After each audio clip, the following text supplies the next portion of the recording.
அனைவருக்கும் வணக்கம். Welcome back to Tilaks Mani YouTube channel. இந்த பதிவில் நம்ம என்ன பார்க்க போறோம்னு பார்த்தீங்கன்னா 2026 வருடத்தில் வரக்கூடிய தைப்பூச விரத நாட்களில் நாம் ஒரு நாள் விரதம் எவ்வாறு மேற்கொள்ளணும், அன்றைய தினத்தில் கட்டாயமாக நாம் முருகப்பெருமான் ஆலயத்திற்கு சென்று வழிபாடு செய்ய வேண்டுமா, என்னால் முருகப்பெருமான் ஆலயத்திற்கு போக முடியவில்லை என்று சொல்பவர்கள் என்ன செய்யலாம் என்று இந்த பதிவில் இருக்கிறது. கண்டிப்பாக பார்த்து பயன்பெறுங்கள். நம்மளுடைய சேனலை சப்ஸ்கிரைப் பண்ணாமல் இருந்தால் கண்டிப்பாக சப்ஸ்கிரைப் பண்ணிட்டு பாருங்க. வாங்க இப்போ நம்ம வீடியோக்குள்ள போகலாம். உங்க எல்லாத்துக்குமே தெரியும், தைப்பூசம் 2026 வருடத்தில் பிப்ரவரி 1ஆம் தேதி தை 18ஆம் நாள் ஞாயிற்றுக்கிழமை அன்று வருகிறது.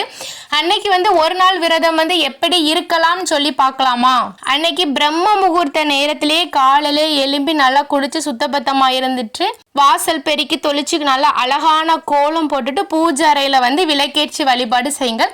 அன்றைய தினத்தில் முருகப்பெருமானுக்கு மிகவும் உகந்த சட்கோணம் வரைந்து அதில் முருகப்பெருமானுடைய மந்திரமாகிய ஓம் சரவணபவங்கிற மந்திரத்தை எழுதி அதுல 6 நெய் தீபம் ஏற்றி வழிபாடு செய்யுங்கள். நிச்சயமாக இந்த தைப்பூச நாளில் இவ்வாறு நீங்கள் விளக்கேற்றி வழிபாடு செய்வதால் உங்களுடைய கோரிக்கைகள் எதுவாயினும் நிச்சயமாக நிறைவேறும். என்னால நெய் தீபம்லாம் ஏற்ற முடியாதுன்னு சொல்லி சொல்றவங்க நல்லெண்ணெய் ஊற்றி பஞ்சு திரி போட்டு தீபம் ஏற்றி தாராளமாக வழிபாடு செய்யலாம். அன்றைய நாளில் செவ்வரளி மாலை சாற்றி வழிபாடு செய்யுங்கள். நெய் வைத்தியமாக நீங்க பால் பழம் சாப்பிட்டு விரதம் இருப்பதாக இருந்தால் பால் பழம் முருகப்பெருமானுக்கு படைத்து விட்டு அதை நீங்க குடித்து விட்டு நீங்க அப்படியே விரதம் இருக்கிறதுக்கு நீங்க தொடங்கலாம். அப்படி இல்லை என்றால் நெய்வேத்தியமாக சர்க்கரை பொங்கல் வைத்து வழிபாடு செய்வது ரொம்பவே விசேஷமானது. அதுவும் சட்கோண தீபம் காலையிலும் ஏற்றுங்கள், மாலையிலும் ஏற்றுங்கள்.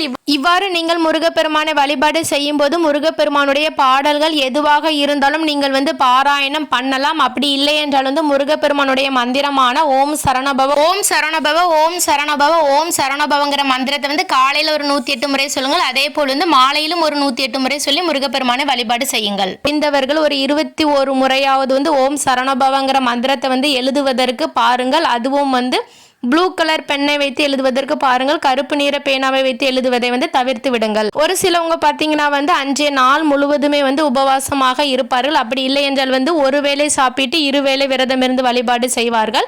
உங்கள் விருப்பப்படி நீங்க எப்படி வேண்டுமானாலும் விரதம் இருந்து வழிபாடு செய்யலாம். முருகப்பெருமான் நம்ம கிட்ட நீ அப்படிதான் விரதம் இருக்கணும், இப்படிதான் விரதம் இருக்கணும்னு சொல்லிட்டு சொல்லவே கிடையாது. நீங்க விரதம் இல்லாமலும் அன்றைய தினத்தில் அசைவ உணவுப் பொருட்களை சாப்பிடாமலும் முருகப்பெருமானை நீங்க வழிபாடு செய்யலாம்.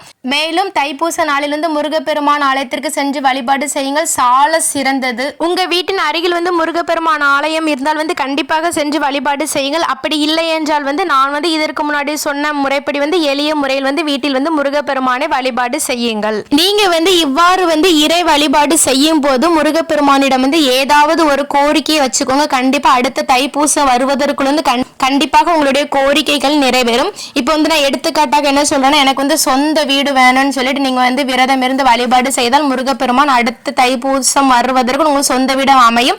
அப்படி இல்லைன்னா இடம் வாங்கி போட்டிருப்பீங்க, வீடு கட்டுறதுக்கு ஆரம்பிச்சிருப்பீங்க. அப்படி இல்லைன்னா நீங்க இடம் எல்லாமே வாங்கி போட்டு வீடு கட்டுறதுக்கு உண்டான பிளான் எல்லாமே நீங்க பண்ணிட்டு இருப்பீங்க. நிச்சயமாக இதெல்லாமே நடந்திருக்கு. அதனால நீங்களும் நம்பி ஏதாவது ஒரு கோரிக்கையை வைத்து விரதம் இருந்து வழிபாடு செய்யுங்கள். நிச்சயமாக முருகப்பெருமான் உங்களுடைய கோரிக்கைகள் அனைத்தையும் நிறைவேற்றி தருவார். இவ்வாறு நம்ம தைப்பூச விரதம் இருக்கும் போது நம்மளுடைய மனம் ரொம்பவே சுத்தமாக இருக்க வேண்டுங்க. யாரையும் பத்தி கெடுதல் நினைக்காம, யாருக்கிட்டே சண்டை போடாம ரொம்ப அமைதியான முறையில் வழிபாடு செய்யுங்க.